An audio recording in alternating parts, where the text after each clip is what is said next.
Y'all gonna get these pouty lips today.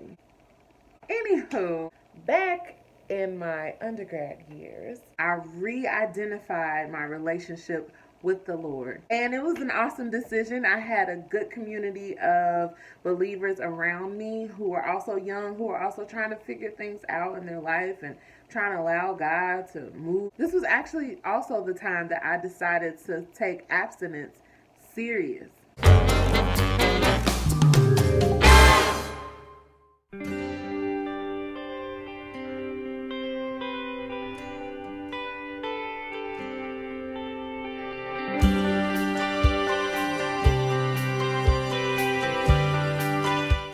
Hello, good people. Danita Sims here with another Tidbit Tuesday. And I'm asking God in prayer, like, how do I do this? Like, how does this work?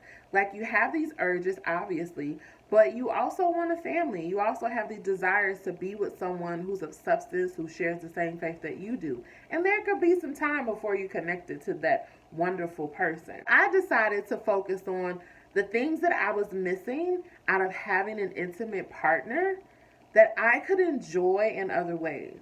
Instead of waiting on an intimate partner to make me feel sexy or wanted or beautiful, I was on a journey to find out how I could do that for myself in a healthy way. This longing we have in our heart, I believe, is a natural desire, but we often only connect it to a romantic type of relationship. I first took a look at my insecurities. I flipped it. What were some things that made me feel unwanted or undesirable?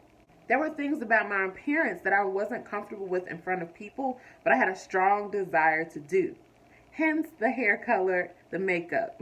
This is also where I kind of went back to my first love, which is actually dancing. Times that I felt on top of the world, I felt like I could do anything I possibly wanted to. It was when I was on the dance floor. And I'm not just talking about secular music, although there are some artists that I do appreciate. You know how some artists come on and you just become that artist? I'm talking about in worship as well. I had to realize that that's a place I needed to be for myself.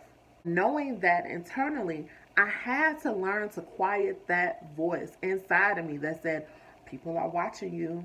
You moving too fast. Other people in your row now. You don't have to sing every song.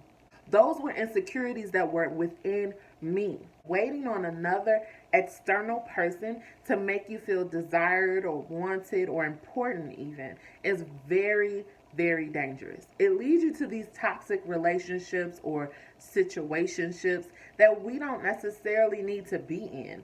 And it's not just the females, but it's also males. We find ourselves attached to these people that make us feel a certain way. And a lot of times they don't even realize that they make us feel this way. Discover the things that make you insecure and attack them. You might find why you feel insecure, why you feel like you need to be connected to somebody. What are you missing and what can you do about it today? Instead of waiting on an imperfect being to provide these for you. Maybe there's success that you're looking for. Maybe you're looking for a sense of accomplishment. Well, what are some things on your bucket list that you can attack? And check them off as you complete them. That sense of accomplishment should not be taken lightly. You may be surprised at how satisfied you feel by going through some things that you want to do and fulfill in your life. What brings you joy? It will make your journey a little bit easier to bear. Don't let Beyonce come on.